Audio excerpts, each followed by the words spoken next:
Assalamualaikum warahmatullahi wabarakatuh.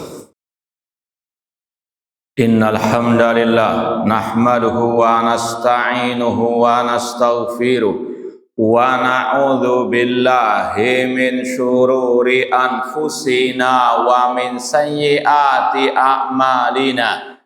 Man yahdihillahu fala mudhillalah wa man yudlil fala hadiyalah. Ashhadu an la ilaha illallah wahdahu la syarikalah wa ashhadu anna Muhammadan abduhu wa rasuluh. Ya ayyuhalladzina amanu taqullaha haqqa tuqatih wa la tamutunna illa wa antum muslimun.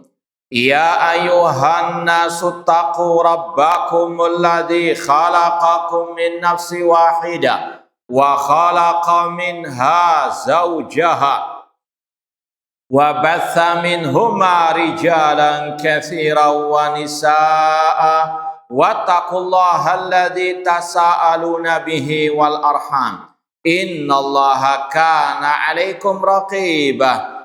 Ya ayyuhalladzina amanu taqullaha wa qulu qawlan sadida yuslih lakum a'malakum wa yaghfir lakum dhunubakum wa may yuti'illaha wa rasulahu faqad faza fawzan 'azima. Amma ba'd, fa inna asaqal hadits kitabullah wa khairal hadi hadi Muhammadin sallallahu alaihi wasallam wa syarrul umuri muhdatsatuha wa kullu muhdatsatin bid'ah wa kullu bid'atin dhalalah wa kullu dhalalatin finnar. Ma'asal muslimin ikhwani fillah wa akhwati, bapak-bapak, ibu-ibu, saudara-saudari rahimani wa rahimakumullah. Alhamdulillah, segala puji bagi Allah Subhanahu wa taala yang mempertemukan kita kembali dalam kajian kitab Ushulul Iman oleh Syekhul Islam Muhammad bin Abdul Wahhab rahimahullah taala. Semoga Allah Subhanahu wa taala senantiasa memberikan kepada kita keistiqomahan di atas tauhid dan sunnah Rasulullah sallallahu alaihi wasallam. Kita masih dalam pembahasan bab tentang iman kepada takdir, sampai kepada fasal dukhulul malaki ala nutfati ba'dama tastaqiru fir rahim. Masuknya malaikat ke dalam an-nutfah, air mani, setelah sudah menetap dalam rahim seorang ibu. Sahih? Baik. Kita baca hadisnya. Wa an Hudzaifah ibni Asid radhiyallahu ta'ala anhu ya belughu bihi an-nabiyya sallallahu alaihi wasallam qala. Dari Hudzaifah bin Asid radhiyallahu anhu, ini sampai kepada Nabi, artinya hadis marfu kepada Nabi SAW. Beliau bersabda, yadkhulul malaku ala nutfati ba'dama tastaqirru fir rahim bi arba'in aw khamsin wa arba'ina lailah. Malaikat masuk ke dalam air mani setelah menetap dalam rahim seorang wanita, seorang ibu, ketika sudah berusia 40 atau 45 hari atau 45 malam. Fayaqul, seraya malaikat itu berkata, ya Rabbi asyaqiyun aw sa'id, wahai Rabbku, apakah janin ini celaka, binasa atau bahagia? Fayuktaban, kemudian dicatatlah nasib janin orang tersebut. Fayaqul, kemudian malaikat berkata lagi, ya Rabb adzakarun au unsa, apakah janin ini nanti keluarnya laki atau perempuan? Fayuktaban, kemudian dicatat laki atau perempuannya. Wa yuktab amaluhu wa atharu wa ajalu wa rizquhu, kemudian ditulis juga amalnya, asar, efek dari amalnya, dan kematiannya serta rezekinya.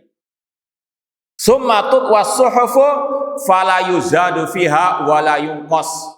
Kemudian ditutup lembaran catatan takdir tersebut dan tidak bisa ditambah, tidak pula bisa dikurangi. Hadis riwayat Muslim. Ikhwani fillah wa akhwati rahimani wa rahimakumullah, sudah kita sampaikan dari awal, iman kepada takdir itu mengandung 4 tingkatan. Yang pertama, mengimani ilmunya Allah. Allah mengetahui apa yang telah terjadi, apa yang sedang terjadi, dan apa yang akan terjadi, bahkan yang tidak terjadi, bagaimana kejadiannya, semuanya sudah Allah ketahui secara detail. Yang kedua, mengimani catatan takdir. Nah, disinilah pembahasan yang sudah kita lewati dan yang sekarang ini. Catatan takdir ada beberapa macam. Catatan takdir Alkitab Al-Amah. Yang pertama, catatan takdir yang umum, yang mencakup semua makhluk, baik malaikatnya, manusianya, jinnya, hewannya. Takdir mereka sudah dicatat 50.000 tahun sebelum pencipta langit dan bumi. Ya, ini yang sudah kita lewati. Kemudian catatan takdir Al-Hauliyah, catatan takdir setahun, yaitu di malam Lailatul Qadar. Inna anzalnahu fi lailatin mubarakah, inna kunna mundirin fiha yufraqu kullu amrin hakim. Ketika malam Lailatul Qadar ditakdirkan apa yang terjadi selama setahun. Dan ini perincian dari yang ada di Lauhul Mahfuz. Dan ini nggak ada pertentangan dengan yang di Lauhul Mahfuz. Ya, kemudian ada Alkitabah Al-Umriyah di sini. Catatan takdir seumur hidup manusia. Ini perincian yang ada di Lauhul Mahfuz. Sekali lagi, yang di Lauhul Mahfuz itu yang umum, mencakup semua makhluk, mencakup semua alam semesta ini. Adapun yang Al-Umriyah berkaitan dengan individu setiap orang. Itu ditetapkan takdirnya juga ketika dalam rahim sang ibu.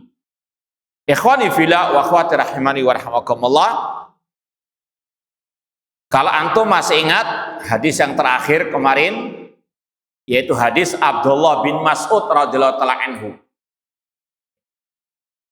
Kata Rasul, sesungguhnya salah satu di antara kalian dikumpulkan penciptaannya dalam perut ibunya 40 hari dalam bentuk sperma, kemudian dalam bentuk segumpal darah dalam waktu 40 hari juga, kemudian dalam bentuk segumpal daging selama 40 hari juga. Kemudian Allah mengutus kepadanya malaikat, diperintah mencatat 4 hal. Amalnya, ajalnya, rezekinya, bahagia atau sengsara. Kemudian ditiup roh ke dalamnya. Di sini ada 2 hadis, Abdullah bin Mas'ud dan hadis Hudzaifah bin Asid radhiyallahu ta'ala anhu.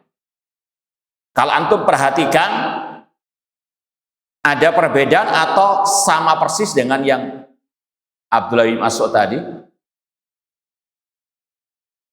Coba antum yang bawa kitabnya, kelihatannya sama persis atau ada bedanya?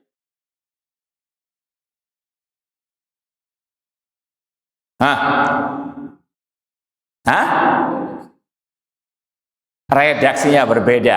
Ada pendapat yang lain? Taib, sahih. Ada perbedaan redaksi. Kalau redaksi Abdullah bin Mas'ud, kapan dicatat nasib orang itu? Setelah usia janin 120 hari. Kalau dalam hadis yang sekarang kita baca, Nah, setelah 40 atau 45 hari.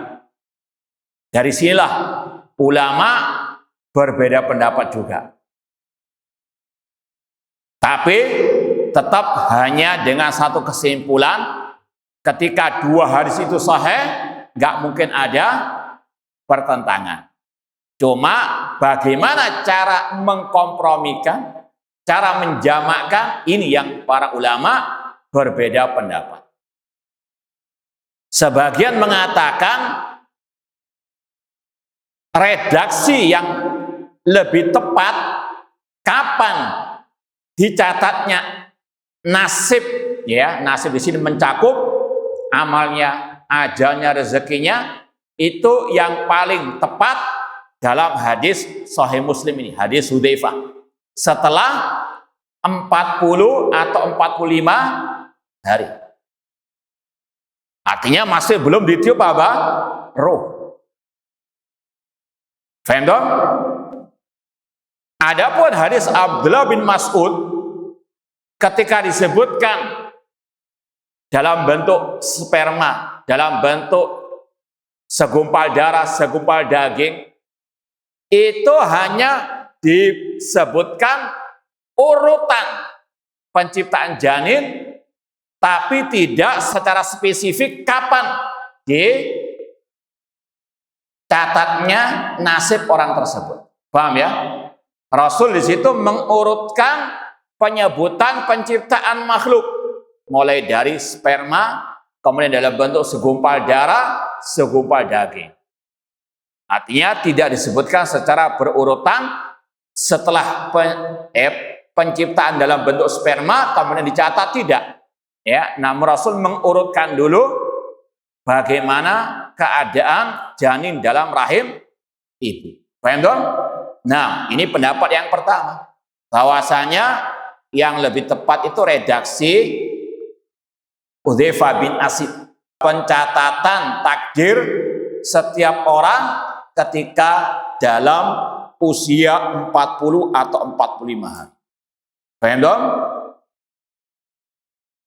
Tapi ada pendapat yang kedua, dan ini yang wallahu alam lebih rajih, yaitu ini berbeda dengan perbedaan janin. Ya, ada sebagian yang ditulis setelah 40 hari dalam bentuk sperma, tapi kebanyakan ditulis setelah usia 120 hari. Makanya yang paling apa? Ini yang paling masyhur.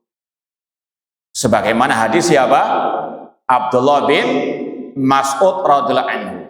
Adapun hadis Hudzaifah ini keadaan tertentu saja. Paham? Namun secara umum kebanyakan dicatat setelah 120 hari.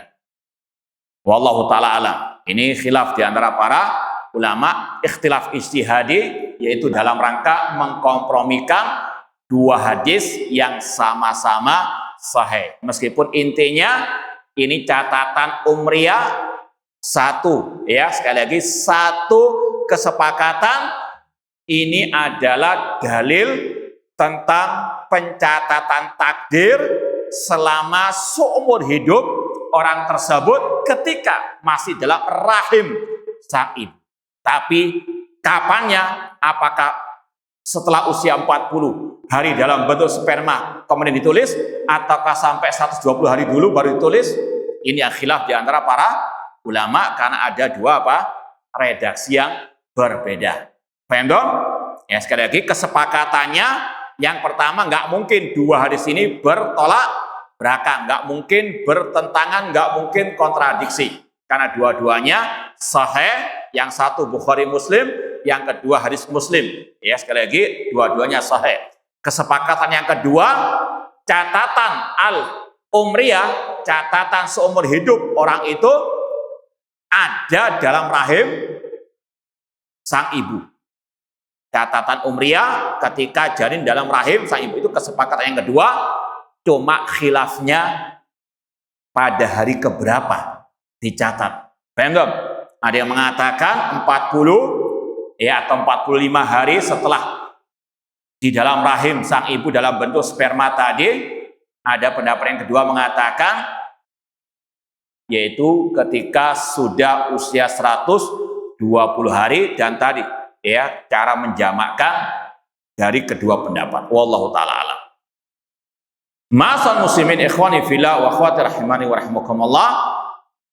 Kemudian tadi disebutkan ditulis apa saja amalnya, kemudian akibat dari amalnya, ajalnya, dan rezekinya. Dan kalau dalam pembahasan kitab akidah, rezeki di sini ini mencakup yang halal maupun yang haram. Sebagaimana amal soleh atau amal toleh semuanya juga dicatat dalam Lauhul Mahfuz dan juga dalam tadi rahim sang ibu. Dan jangan disempitkan manusia ditakdirkan mendapat rezeki, maksudnya rezeki yang halal saja, enggak. Kata-kata rezeki sama dengan amal, masih umum. Ada amal soleh, ada amal toleh. Orang itu berbuat amal soleh sudah ditakdirkan, orang itu beramal toleh sudah ditakdirkan. Ya, meskipun sudah kita sering sampaikan, ya bedakan antara iradah kauniyah dan iradah apa? Syariah. Allah menghendaki terjadinya maksiat, tapi Allah tidak mencintai maksiat. Allah nggak pernah memerintah maksiat, dan semuanya akan ada pertanggungjawaban di hari kiamat. Sama dengan rezeki, ya Allah mentakdirkan orang itu mendapatkan banyak rezeki. Namun sekali lagi rezeki ada yang halal, ada yang haram. Sama-sama dua-duanya apa? Rezeki. Dan insya Allah kalau kajian hari Rabu akidah Imam Abul Hasan Asy'ari ada pembahasan yang satu ini, dan juga sudah pernah kita lewati dalam pembahasan kitab Mu'taqad Ahlussunnah wal Jamaah oleh Imam Harab Al-Kirmani, ya bahwasanya rezeki yang halal maupun yang haram itu sudah Allah takdirkan. Ya kalau ada yang protes, "Duh, bagaimana rezeki yang haram kok sudah ditakdirkan?" Ya kalau Anda tidak percaya, berarti Anda ya meragukan Allah sebagai Ar-Razzaq. Apakah ada Ar-Razzaq selain Allah, yang memberi rezeki selain Allah? Paham dong? Ya meskipun tadi itu namanya iradah kauniyah, pasti terjadi, tapi tidak Allah cintai, tidak Allah perintahkan sama sekali. Sebagaimana Allah menciptakan iblis, itu takdir Allah, ya. Tidak ada yang menciptakan selain Allah. Allah yang mentakdirkan, Allah yang menciptakan iblis, tapi Allah tidak cinta kepada apa? Iblis. Dan di balik penciptaannya ada hikmahnya. Nah, ikhwani fillah wa akhwati rahimani wa rahimakumullah. Kemudian dalam redaksi ini ada tambahan apa kira-kira dari riwayat Abdul Mas'ud? Apa tambahannya? Nah, pencatatan laki atau apa? Perempuan. Makanya kata para ulama, hal ini gak bertentangan dengan alat USG. Sebagian orang mengatakan ketika kita sampaikan ayat Innallaha indahu ilmus sa'a wa yunazzilul ghaitsa wa ya'lamu ma fil arham. Sesungguhnya Allah yang tahu kapan datangnya hari kiamat, dan Allah yang maha tahu kapan turunnya hujan, dan Allah yang maha tahu apa yang dalam rahim seorang ibu. Kalau dia mengatakan, loh sekarang kan ada alat USG bisa mendeteksi, menentukan laki atau perempuannya. Apakah ini bertentangan dengan ilmu gaib Allah? Hanya Allah yang tahu yang ada dalam rahim seorang ibu. Maka dijawab oleh para ulama, yang pertama, setelah Allah menentukan laki perempuan bagi janin tersebut, ini sudah bukan menjadi ilmu gaib yang khusus bagi Allah. Buktinya apa? Malaikat juga sudah apa? Sudah tahu. Kemudian yang kedua, alat USG itu hanya memastikan laki perempuan, itu pun belum pasti juga. Banyak kepleset istilahnya.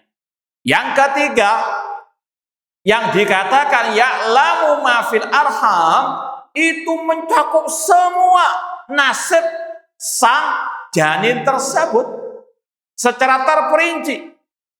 Alat USG hanya menentukan laki atau perempuannya. Tidak bisa menentukan apakah orang itu bisa bertahan 10 tahun, 20 tahun. Tidak ada. Ada nggak alat USG yang bisa memastikan, oh ini pasti usianya cuma 10 tahun, 20 tahun? Tidak ada. Sedangkan Allah, ya'lamu ma. Kalau kata ulama, ma di situ nakiro. Mengetahui apa yang dalam rahim seorang ibu secara terperinci. Tentang janin itu bagaimana bentuk rupanya nanti. Ketika sudah usia 5 tahun, 10 tahun, dan seterusnya. Perinciannya hanya Allah yang tahu. Sekali lagi intinya, tidak bertentangan antara alat USG dengan apa? Hanya Allah yang tahu ilmu yang gaib. Ini biar gak gagal paham. Wah, gak mau alat USG syirik. Karena apa? Mengaku tahu yang gaib selain Allah. Jangan. Sekali lagi, tempatkan sesuatu pada tempatnya, dan juga fas'alu ala dzikri in kuntum la ta'lamun. Nah, kemudian dalam redaksi Sahih Muslim ini kemudian ditutup lembaran takdir, yaitu tidak bisa ditambah, tidak bisa dikurangi. Ketika Allah sudah memerintahkan malaikat mencatat ajalnya, usianya hanya 40 tahun, ya sudah, nggak mungkin bisa bertambah.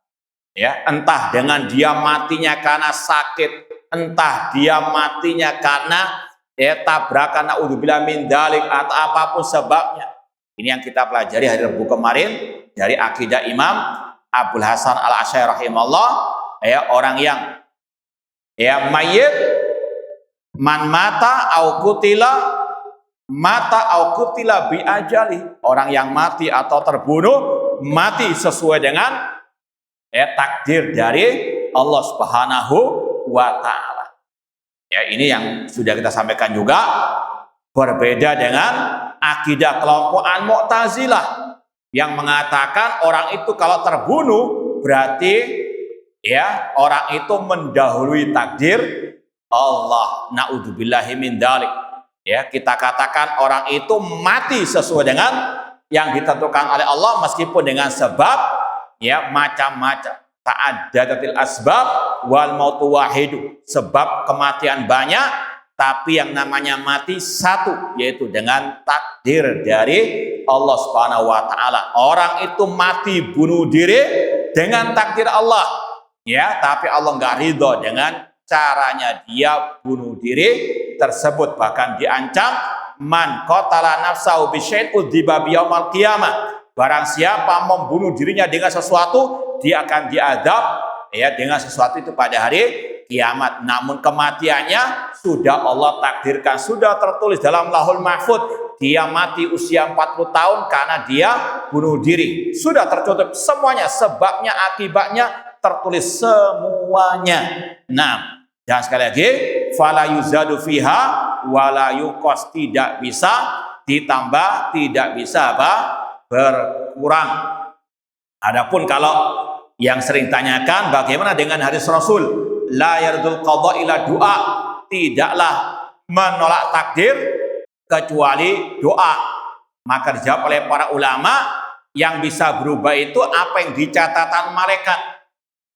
Misalnya malaikat diperintah oleh Allah, catat hambaku ini, kalau dia berusaha keras, kalau dia banyak berdoa, maka jadikan dia kaya.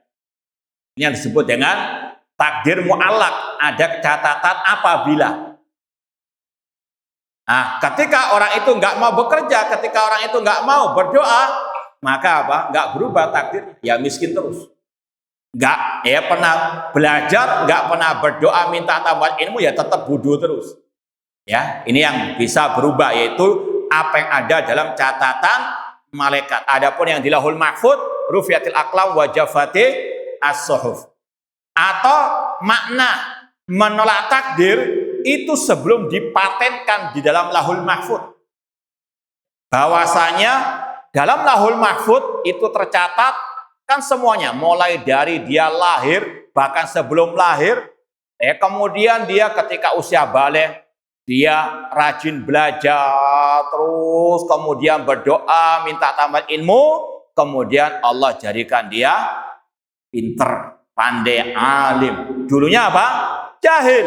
Ketika rajin belajar, berdoa, kemudian apa? Jadi alim. Rentetan ini semuanya apa? Termaktub dalam Lauhul Mahfud. Bukan maknanya di Lauhul Mahfud tertulis dia jahil, kemudian dihapus karena dia apa? Berdoa. Tidak. Namun apa? Rentetan mulai dari dia jahil, kemudian dia mulai belajar, mulai banyak berdoa, kemudian dijadikan alim. Rentetan ini semuanya ada dalam Lauhul Mahfud. Dulunya dia miskin, kemudian dia mulai rajin bekerja, dia banyak berdoa, bertakwa kepada Allah dan seterusnya, Allah jadikan kayak rentetan ini semuanya tertulis dalam Lauhul Mahfud. Sekali lagi bukan maknanya yang di Lauhul Mahfud tertulis dia miskin, tiba-tiba dia berdoa, kemudian dihapus, tidak. Yang di Lauhul Mahfud sebagaimana yang di sini la yuzadu fiha wala yunqas. Wallahu taala. Lanjut pasal berikutnya, innallaha khalaqalil jannati ahlan wa hum fi aslabi abaihim wa khalaqalin nari ahlan wa hum fi aslabi abaihim. Sesungguhnya Allah menciptakan bagi surga para penghuninya dalam keadaan mereka masih dalam tulang rusuk, ayah-ayah, bapak-bapak mereka. Wa khalaqalin nar, Allah menciptakan bagi neraka para penghuninya dan mereka masih dalam keadaan di dalam tulang rusuk orang tua bapak mereka. Sekali lagi, sebelum manusia terlahir sudah Allah tentukan, tetapkan, takdirkan di mana nasibnya di akhirat, di surga atau di neraka. Sebagaimana dalam sabda Rasul, "Ma minkum min ahadin illa waqad kutiba maq'adu fil jannati aw finnar." Tidaklah salah seorang di antara kalian kecuali sudah dicatat, ditakdirkan, ditetapkan di surga ataukah di neraka. Semoga Allah memasukkan kita ke dalam surganya dan menjauhkan kita dari api nerakanya. Sekali lagi sudah dicatat, ditetapkan, ditakdirkan, terutama di Lauhul Mahfud kemana nasib orang di akhirat. Semuanya sudah tercatat. Ini riwayat yang lain yang menguatkan akidah ini. Wa fi sahih Muslimin an Aisyah radhiyallahu anha qalat du'iya Rasulullah SAW ila janazati sabin minal ansar. Dalam sahih Muslim dari Aisyah radhiyallahu anha, beliau berkata pernah suatu saat Rasulullah SAW dipanggil untuk mungkin memakamkan atau menyemayamkan, memandikan atau untuk mensolati jenazah anak kecil dari kaum Al-Ansor, anaknya kaum Al-Ansor. Rasulullah SAW dipanggil untuk mensolati atau yang lainnya merawat jenazah bayi dari kaum Al-Ansor. Fakultu tubalahu, kata Aisyah, sungguh beruntung anak kecil yang meninggal ini.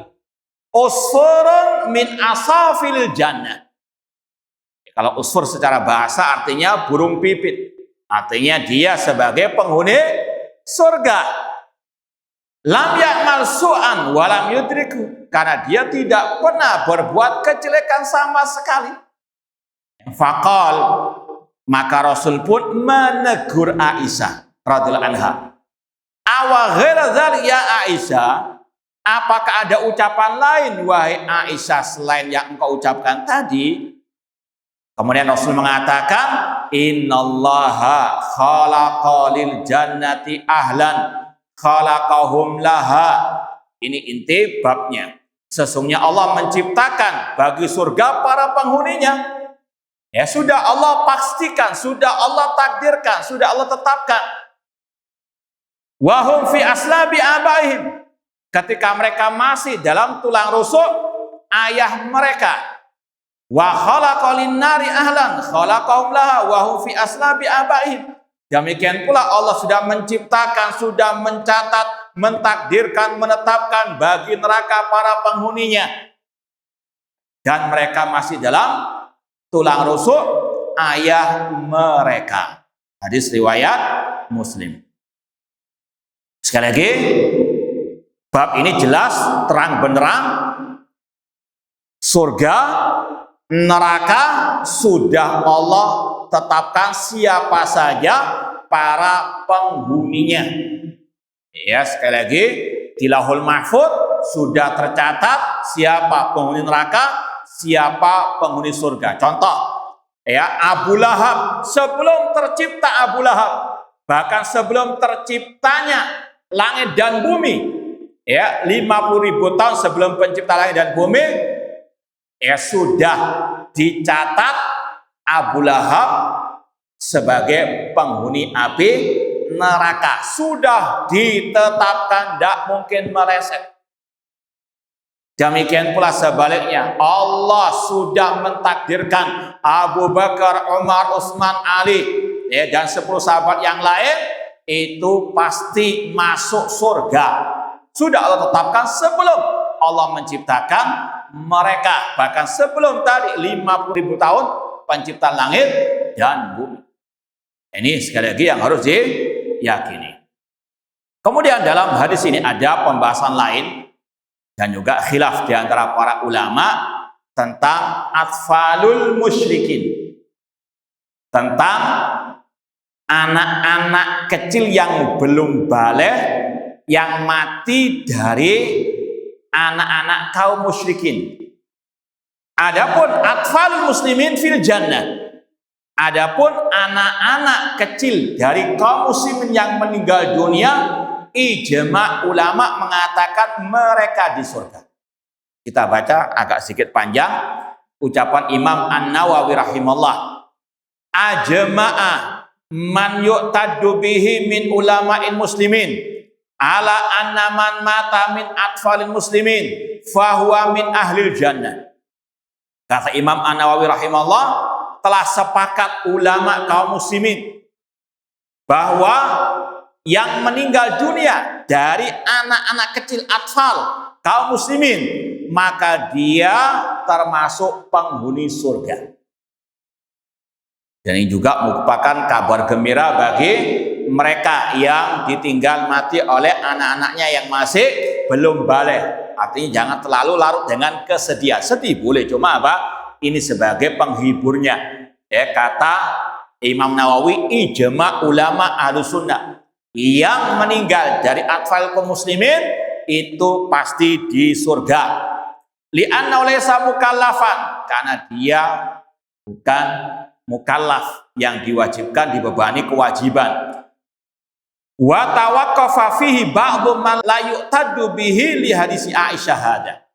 Meskipun ada sebagian ucapan ulama yang enggak diperhitungkan ucapannya, yang masih istilahnya tidak berpendapat sama sekali tentang hal ini, karena ada hadis Aisyah. Ya, Rasul menegur Aisyah ketika mengatakan anak itu pasti di surga. Rasul menegur, awaghirdzalika ya Aisyah. Maka sebagian ulama ya mengatakan wallahu a'lam, intinya begitu. Ya, tapi ini kata Imam Nawawi la yutaddu bihi, tidak perlu ditoleh pendapat ini. Karena apa? Tadi menyelisihi ijma ulama. Ya, bagaimana cara mengkompromikan dengan hadis ini, ijma ulama tadi? Wa ajabal ulama bi annahu la'allahu. Ini cara sekali lagi mengkompromikan ijma ulama dengan sabda Rasul ini. Ajabal ulama bi annahu la'allahu nahaha anil musarril qata' min ghairi an yakuna inda dalilul qati'. Kata para ulama menjawab keraguan tadi Rasul ketika menegur itu hanya sekedar ya teguran agar beliau Aisyah tidak tergesa-gesa. Ya, tidak tergesa-gesa untuk memastikan tanpa mengetahui terlebih dahulu dalilnya. Ya, sekedar apa?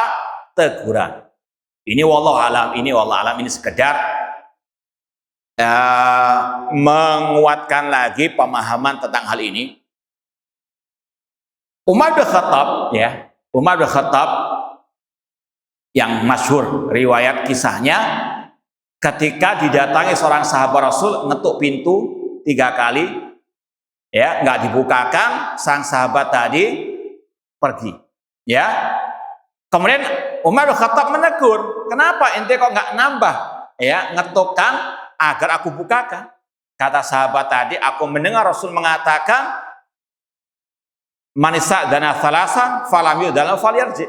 Barang siapa yang ngetuk pintu sudah minta izin 3 kali nggak dibukakan, pulanglah. Umar bin Khattab mengatakan, siapa saksi yang membawakan tadi hadis Rasul tersebut? Ya, artinya siapa yang bisa menguatkanmu mendatangkan hadis Rasul tersebut? Paham? Di sini kata para ulama, Umar bin Khattab nggak ragu dengan khabarul wahid.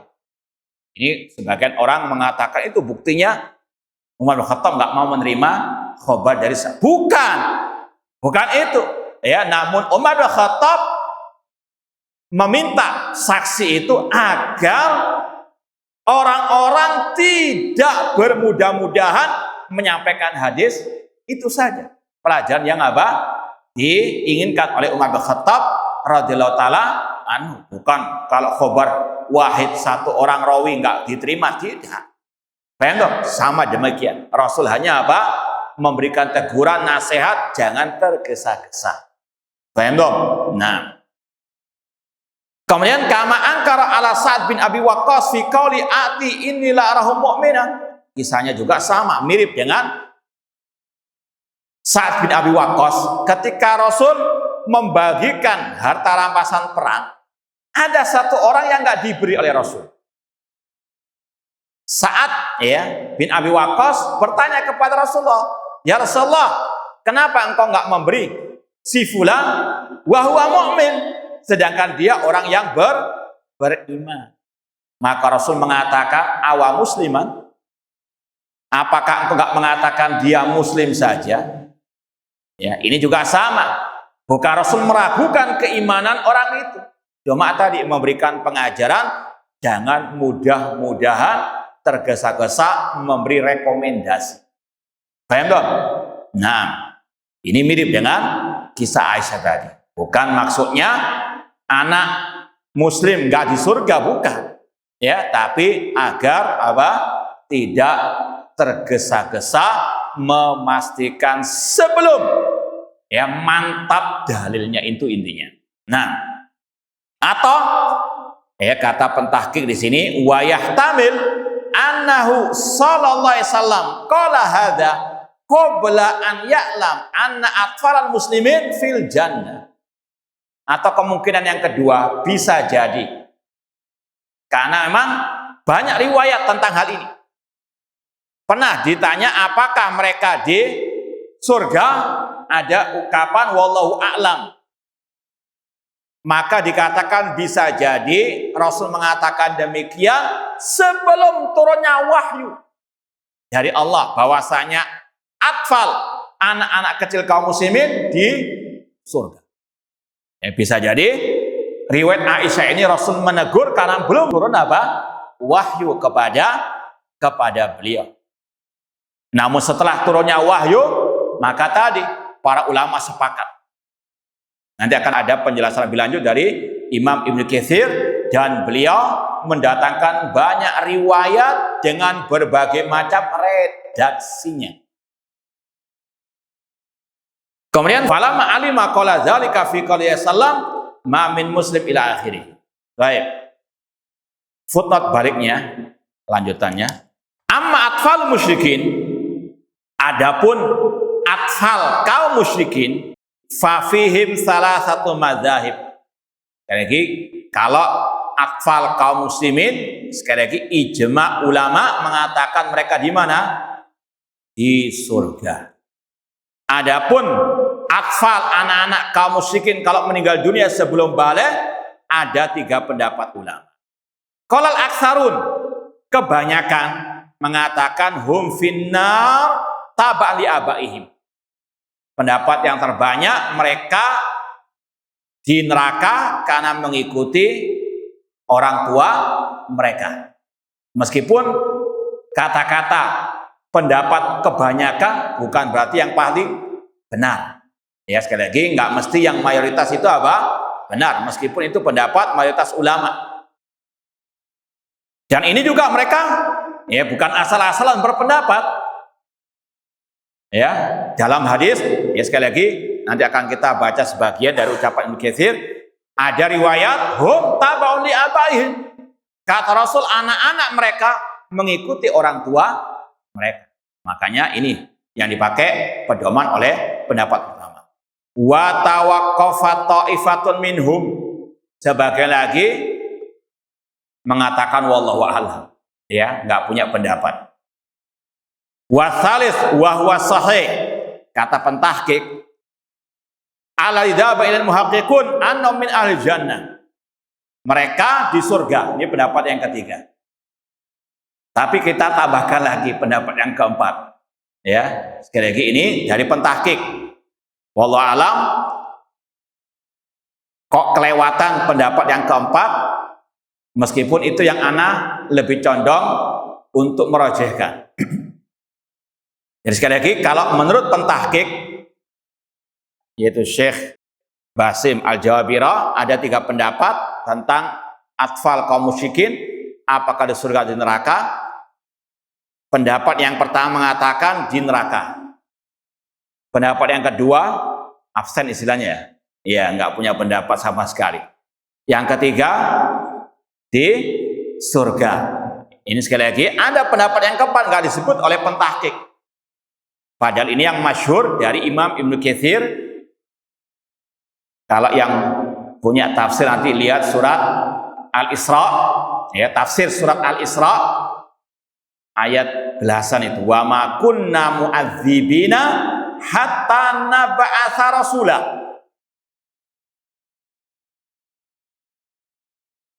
Coba dilihat ayat keberapa itu? 14 atau berapa itu? Hah? Wa ma kunna mu'adzibina hatta nab'atsa rasula. Hah? 15. Nah, tafsir ayat 15 dari surat Al-Isra oleh Imam Ibnu Katsir. Panjang lebar beliau membahasnya. Ya, di antara kata-kata Imam Ibnu Katsir, baqiya hahuna mas'alatun qad ikhtalafa al-a'immatu rahimahumullah taala fiha qadiman wa haditsan. Dalam tafsir ini ada tersisa pembahasan yang mana para ulama-ulama Ahlussunnah berselisih pendapat. Ini yang sering disebut dengan istilah furu'u al-aqidah. Perbedaan pendapat dalam masalah cabang akidah. Tidak boleh saling menyesatkan, iya, betul. Meskipun konteksnya akidah, tapi furu'ul akidah, cabang akidah. Jangan disamakan dengan perbedaan usulul akidah. Makanya kalau lebih detailnya tadi, ya, kalau masalah perbedaan cabang akidah, lapang dada. Tapi kalau dalam urusan perselisihan usulul akidah, nggak ada toleransi. Yang hak katakan hak, yang batil katakan batil.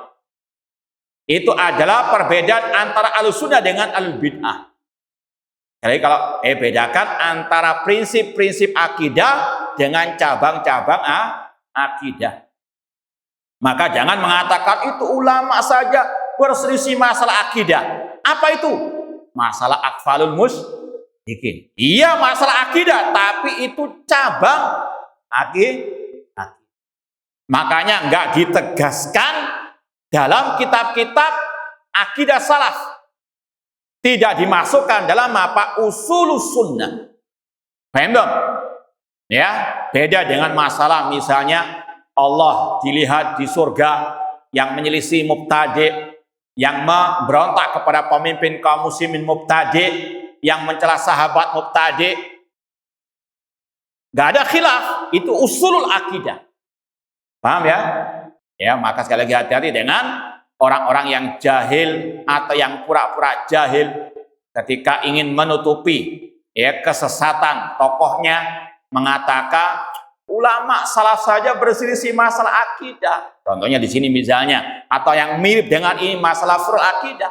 Maka tadi jangan disamakan antara usulul akidah dengan apa? Furu'ul akidah. Kalau ada khilaf masalah furu' akidah, iya, itu khilaf antara ulama Ahlussunnah, lapang dada. Ya tinggal kita cari yang mana yang rojeh. Adapun masalah usul akidah nggak ada khilaf. Paham dong? Nah, kata Imam Ibnu Katsir, ulama berselisih pendapat dalam masalah ini qadiman wa hadisan, sejak dulu sampai zaman beliau. Wahiyal wildan alladzina matu wa hum sighar wa aba'uhum kufar, yaitu masalah anak-anak kecil yang mati dalam keadaan masih kecil belum balik, sedangkan orang tua mereka kafir. Apa hukumnya? Ya, kemudian beliau tambahkan lagi masalah orang gila mati, bagaimana nasibnya? Orang yang tuli, buta, bisu, ya sejak lahir misalnya, bagaimana nasibnya? Oh, ini panjang pembahasannya di sini. Beliau sebutkan ada mungkin sekitar 10 hadis, 10 riwayat.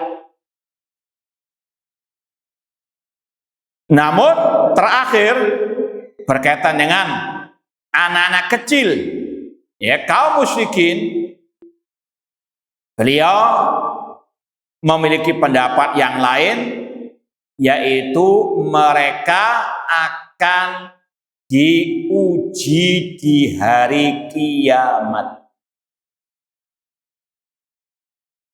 Ini sekali lagi pendapat yang keberapa?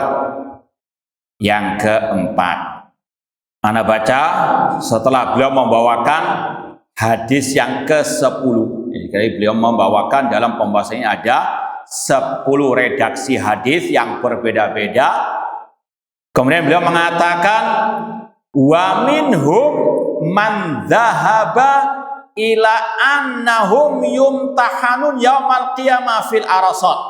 Kata Ibnu Katsir, di antara para ulama ada yang berpendapat mereka anak-anak kaum musyrikin akan diuji yumtahanun di hari kiamat di padang mahsyar. Faman ato dakhalal jannah.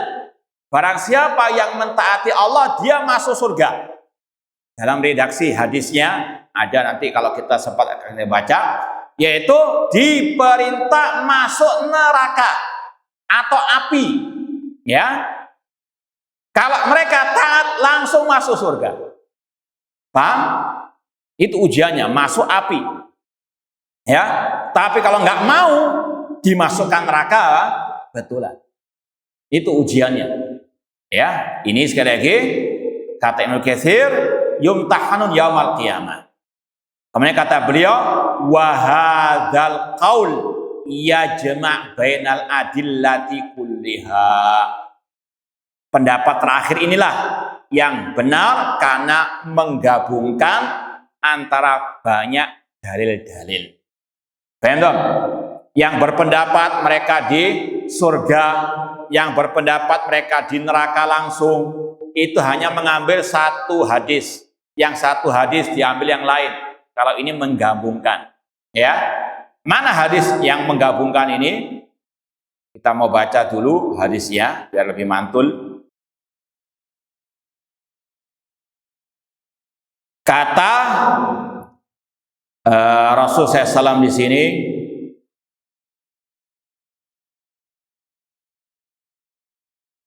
yuta yaumal qiyamah bil mamsukh. Ya, didatangkan pada hari kiamat orang yang gila. Wa bil halik fil fatra wa bil halik saghiran.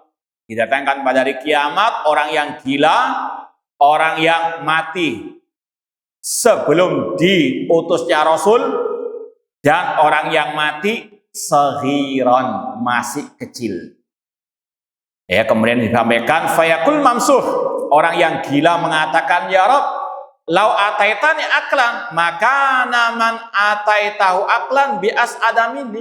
Ya Rabb, seandainya engkau memberikan kepadaku aku akal, dan seterusnya.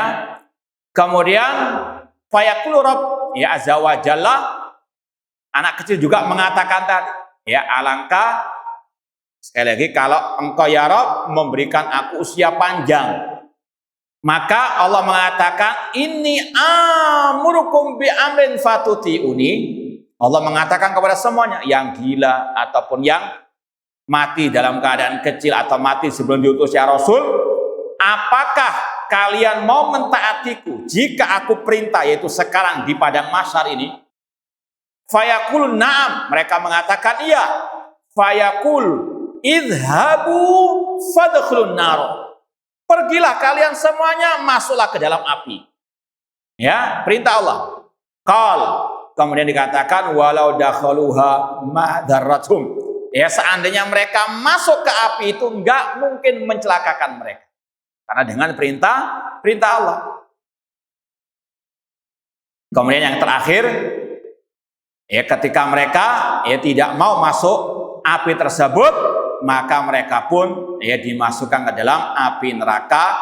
Betulan fata'khudahumun nar, maka mereka pun masuk neraka. Redaksi ini ada beberapa yang dibawakan oleh Imam Ibnu Katsir. Wallahu a'lam. Ini yang dirajihkan oleh Imam Ibnu Katsir, dan ana dari dulu lebih condong kepada pendapat ini. Ana baca lagi ucapan Ibnu Katsir tadi, wa hadzal qauliyya jama' bainal adillah kulliyah. Ucapan ini, pendapat yang terakhir ini yang menjamakkan antara dalil-dalil yang ada.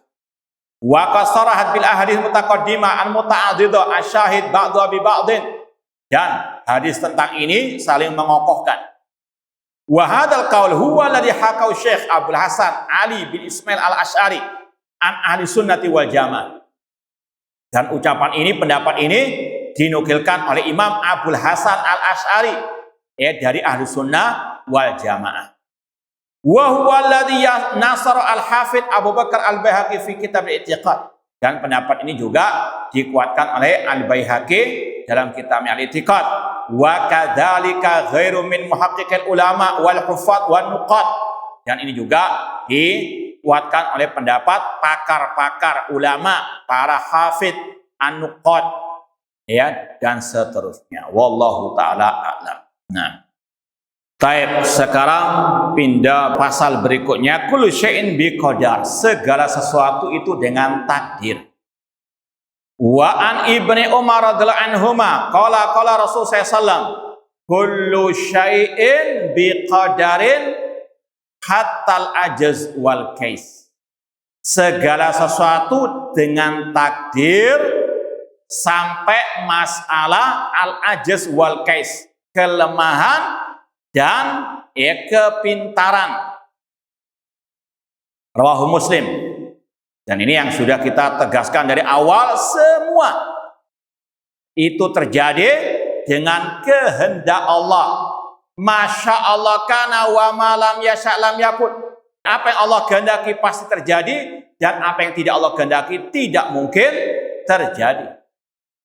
Ini seperti yang sudah kita sampaikan di akhir-akhir ini juga sebagai bantahan kepada manusia-manusia halu yang mengatakan Allah kalau mau menimpakan musibah minta izin dulu kepada wali-wali kutub, mbah-mbahnya mereka yang mereka tokohkan. Kalau mbahnya mereka ACC baru diturunkan naudzubillah min dzalik. Kayaknya apa? Wali-wali mereka lebih tinggi kedudukannya daripada Allah, naudzubillah min dzalik. Ya, masih perlu apa? ACC. Ya, qatalahumullah. Ini pelecehan kepada Allah Subhanahu wa taala. Sedangkan semua terjadi dengan kehendak Allah dan dengan seizin dari Allah Subhanahu wa taala. Semua terjadi dengan takdir. Ini sebagaimana juga dalam hadis Jibril, wa antu minabil qadari khairi wa syarri.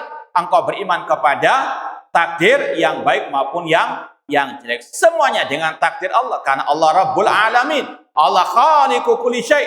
Allah pencipta segala sesuatu.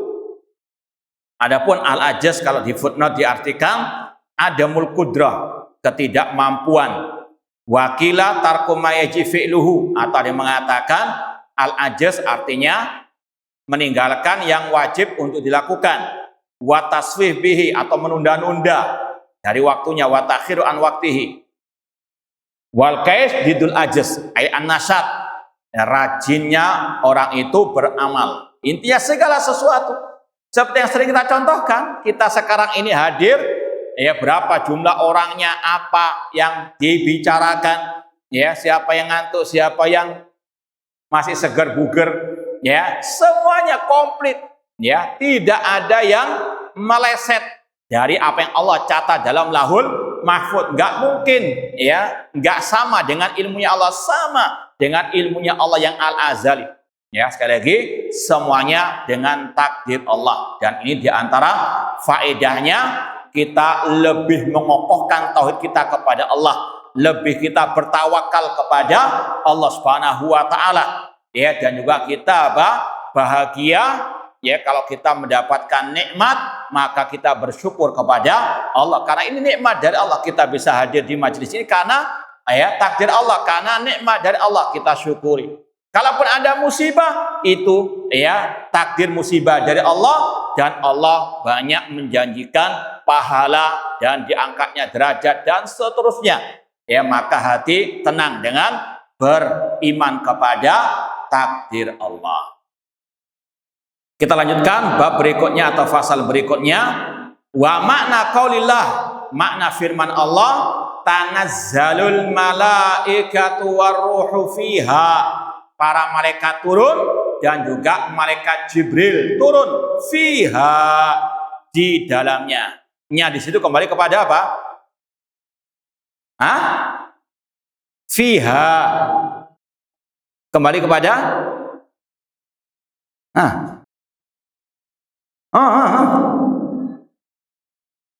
Nah, ini ayat masa nggak apa? Tanazzal malaikatu warruhu fiha. Kembali kepada apa? Lailatul Qadar. Ini masalah takdir ya as-sanawi atau al-hauli. Catatan takdir setahun, yaitu ketika malam Lailatul Qadar. Wa an Qatadah radhiyallahu anhu fi qoulihi ta'ala tanazzalul malaikatu warruhu fiha bi'idzin rabbi min kulli amr. Para malaikat turun dan juga malaikat Jibril di dalam pada waktu malam Lailatul Qadar dengan seizin Rabb mereka. Kata Qatadah, ini tafsir ulama tabi'in tentang ayat ini. Ay yuqda fiha ma yakunu fis sana ila misliha. Diturunkan takdir di malam Lailatul Qadar sampai tahun berikutnya.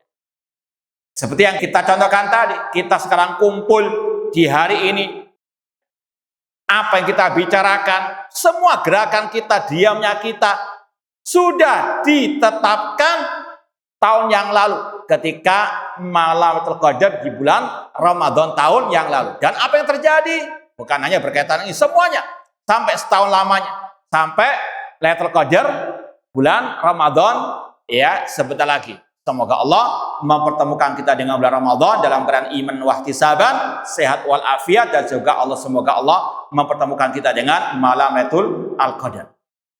Itu yang dinamakan oleh ulama dengan catatan takdir setahun lamanya. Al-kitabah al-hauliyah, catatan selama setahun ya, atau al-as-sanawiyah.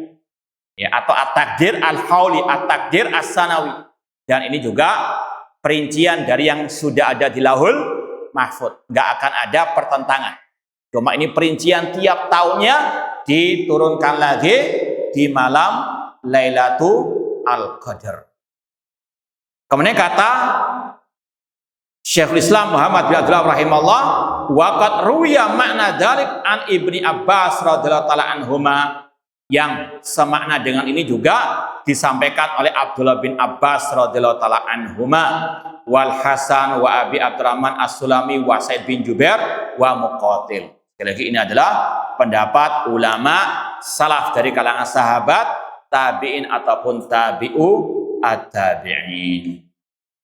Wallahu taala a'lam. Kalau ada yang mau ditanyakan seputar pembahasan tadi, tafadhalu. Fadhal. Nah, baik. Ahlus sunnah sebagaimana kata Imam Al-Auza'i, naduru ma sunnah haitsu darat. Kita berputar bersama sunnah Rasul. Hadis Rasul kemana hadis itu apa? Berputar. Artinya dalam masalah terutama akidah kita nggak bisa berbicara kecuali dengan dalil. Sebagaimana juga kata Imam Al-Bukhari, al-ilmu qabla al-qawli wal amal. Ilmu sebelum kita berucap, sebelum kita beramal. Ahlus sunnah tidak berakidah kecuali dengan dalil qala Allah, qala Rasul wa qala as-sahabah. Sebagaimana kata Syekhul Islam Ibnu Taimiyah rahimahullah, al-i'tiqadu laisa li wa laisa liman huwa akbaru minni. Akidah itu bukan karanganku, bukan karangan ulama yang senior dariku. Wa inna ma yukhadul i'tiqad min qaulillah wa qauli Rasul wa ma ajma' salaful ummah. Namun akidah itu landasannya, dalilnya, dasarnya hanyalah Al-Quran, hadis, dan ijma' sahabat. Kalau tidak ada dalil dari ayat, nggak ada dari hadis, nggak ada ijma', sudah. Paham ya? Nah, wallahu ta'ala. Itu prinsip Ahlus Sunnah wal Jamaah. Apalagi berkaitan dengan yang gaib. Nah, adapun yang harian ada. Jadi kalau mau diringkas, dan ini sudah kita sampaikan, yang masyhur ada 4. Catatan takdir yang umum yaitu 50.000 tahun sebelum penciptaan langit dan bumi. Catatan ketika dalam rahim seorang ibu, catatan takdir tahunan dan harian. Ya, sebenarnya ada bab selanjutnya ini, catatan harian. Mau dibacakan apa? Cuma agak panjang. Kalau yang mingguan, bulanan yang ditanyakan tadi, nah ini kita nggak bisa bicara masalah yang gaib, masalah akidah kecuali dengan apa? Ad-dalil. Kalau nggak ada ya sudah diam. Nah, tapi tidak apa-apa, sudah kita sekalian ya biar lebih komplit catatan takdir harian. Ini pembahasannya Allahul Mahfud min durratin bayda. Lahul Mahfud itu dari mutiara putih. Ini hadisnya wallahu alam sebagian mempermasalahkan kesahihannya, tapi kita tidak memakai hadis ini, cukup pakai ayatnya sudah ada tentang catatan harian, catatan takdir harian, at-takdir al-yaumi atau al-kitabah al-yaumiyah. Wa an Ibnu Abbas radhiyallahu anhu qala innallaha khalaqa lawhan mahfudhan min durratin bayda dafatahu min yakutatin hamra qalamuhu nurun wa kitabun nurun arduhuma bainas samai wal ardi yanzur fihi kulla yawmin 360 nadra fa fi kulli nadra minha yakhluq wa yarzuq wa yuhyi wa yumit wa yu'izzu wa yudhil wa yaf'alu ma yasha. Ini wallahu alam hadisnya dipermasalahkan oleh para ulama kesahihannya. Kata Abdullah bin Abbas, ini riwayatnya dari Abdullah bin Abbas, beliau berkata, Allah menciptakan lahul mahfud dari mutiara putih, sisinya dari permata merah, kolamnya, penanya dari cahaya, catatannya cahaya, luasnya antara langit dan bumi, setiap hari Allah melihatnya 360 kali, dan dalam setiap Allah melihat, Allah menciptakan, Allah memberikan rezeki, Allah menghidupkan, Allah mematikan, memuliakan, menghinakan, Allah berbuat sesuai dengan yang Dia kehendaki. Fadzalika qaulu ta'ala. Itulah firman Allah, kullu yaumin huwa fi sya'n. setiap hari Allah dalam perkaranya, perbuatannya, dalam takdirnya. Ini intinya. Ya, kalau tadi perbahasan Lahul Mahfud dari mutiara sebagainya, ini tadi riwayatnya dipermasalahkan oleh para ulama. Wallahu alam, mungkin ya kalau sering kita sampaikan barangkali ijtihadnya Syekhul Islam Al-Wahhab itu sahih ya, ataupun itu disampaikan bukan sebagai dalil inti, karena pembahasan yang sebenarnya yang paling inti kullu yaumin huwa fi sa'ah, sudah ada ayatnya. Itu yang dipakai oleh para ulama sebagai dalil takdir harian.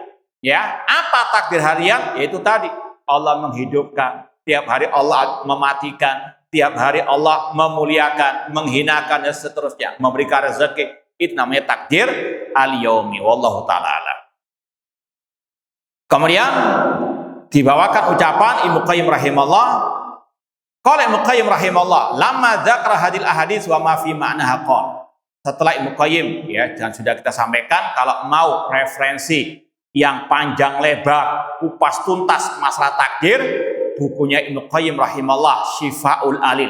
Ya, rata-rata ulama sekarang kalau menulis kitab berkaitan dengan takdir itu banyak merujuk kepada buku tadi Syifaul Alil karya Al-Imam Ibnu Qayyim rahimahullah taala. Beliau berkata, "Fahada takdirun yaumiyun."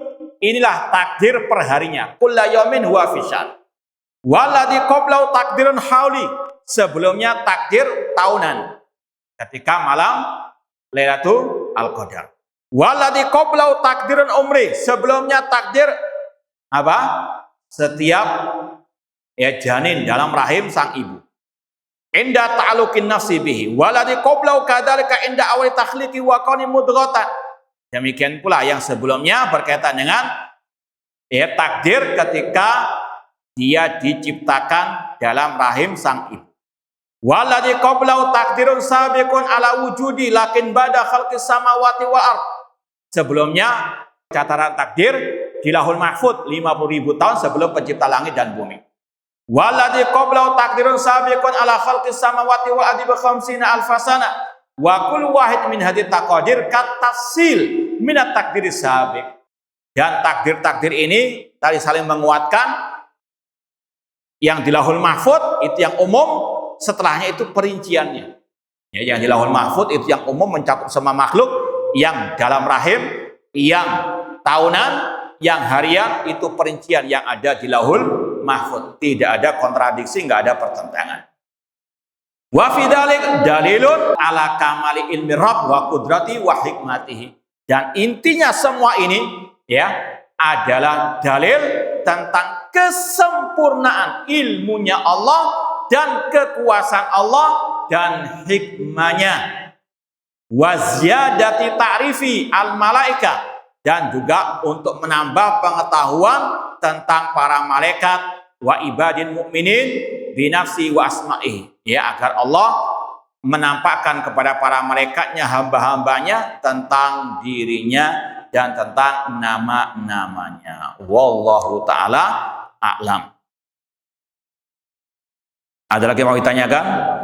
Baik, kalau tidak ada kita cukupkan sekian, kurang lebihnya mohon maaf. Wa jazakumullahu khairan. Aqulu qouli hadza wa akhiru da'wana anil hamdulillahi rabbil alamin.